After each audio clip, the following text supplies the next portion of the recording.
नमोस्तु महाराज जी। तीर्थंकर बालक का जो अभिषेक इंद्र करता है तो क्या वह पंचामृत से करता है? मुझे एक मुनिराज ने ऐसा बताया कि इंद्र क्षीर सागर के जल में कुमकुम आदि मिलाकर के अभिषेक करता है। नहीं, ऐसा कोई उल्लेख नहीं है। दो संघ की परंपराओं का उल्लेख मिलता है। एक मूल संघ की परंपरा जो अनादिकाल से चलती आई, वो क्षीर सागर के जल से ही अभिषेक करता है, उसमें कोई चीज की स्थापना नहीं करता। 7वीं शताब्दी में एक पुन्नाट संघ हुआ है। पुन्नाट संघ की परंपरा ने ये पंचामृत अभिषेक की परंपरा 7वीं शताब्दी के पहले कदापि नहीं थी। 7वीं शताब्दी के पहले इसकी चर्चा ही नहीं थी, न किसी आगम में लिखा, न कहीं कोई चर्चा नाम मात्र की नहीं थी। 7वीं शताब्दी में पुन्नाट संघी आचार्य ने इनकी स्थापना की और उसी से उन्होंने पंचामृत अभिषेक की अनेक अनेक परंपराएं चलाई। स्त्री अभिषेक की परंपरा वहीं से चली, पंचामृत की अभिषेक की परंपरा वहीं से चली। तो ज्यादा पुरानी परंपरा नहीं है ये 7वीं शताब्दी के बाद चली हुई परंपरा है। अब उस समय उन्होंने ऐसा कहीं लिख दिया हो तो ऐसी कोई बात नहीं है।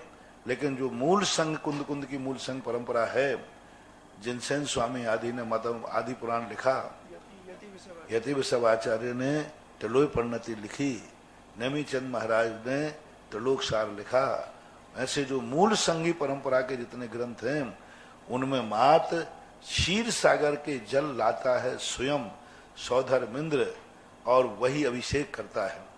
बाद में ऐसी भी पुन्नाट संघी परंपरा रही है कि सौधर्म तो खड़ा रहता है, लाइन लगा करके देवता क्षीर सागर से एक के बाद कलश पकड़ा दे जाते, कलश पकड़ाते जाते हैं और वो दे देते हैं और सभी इंद्राणी अभिषेक करते हैं। ये पुन्नाट संघी परंपरा है और संघों की अलग अलग परंपराएं रही हैं और उन परंपराओं गत ये हैं। लेकिन जो मूल संघ की परंपरा को स्थाप मानते हैं या सम्यक मानते हैं, तो मूल संघ की परंपरा में ऐसा कदापि नहीं है। और ऐसा कोई कहता है तो इसे एक अनक पुन्नाट संघ की परंपरा मान करके ही विचार करना चाहिए, बाकी ऐसा होता नहीं है। कुछ नहीं डालता, ना केसर डालता, ना लवंग डालता, उसमें त्रसजीव होते ही नहीं है। वो तो वैसा ही शुद्ध हो, क्योंकि वो क्षीर सागर का जल जो है भोग भूमि में आता है और भोग भूमि में त्रसजीव नहीं होते, विकलत्र नहीं होते। उस पानी को छानने की कोई जरूरत ही नहीं है, छानने की जरूरत नहीं। वो छना ही हुआ जल है। अपन छानते तो इसलिए कि त्रसजीव निकल जाए, विकलत्र है। लेकिन क्षीर सागर का जल तो विकलत्र से रहित है, उसको छानने की जरूरत ही नहीं होती। तो ऐसा मानना चाहिए। ऐसा जिनका कहना है, सोचना है, वो मूल संघ की परंपरा के आगम के अनुसार नहीं है।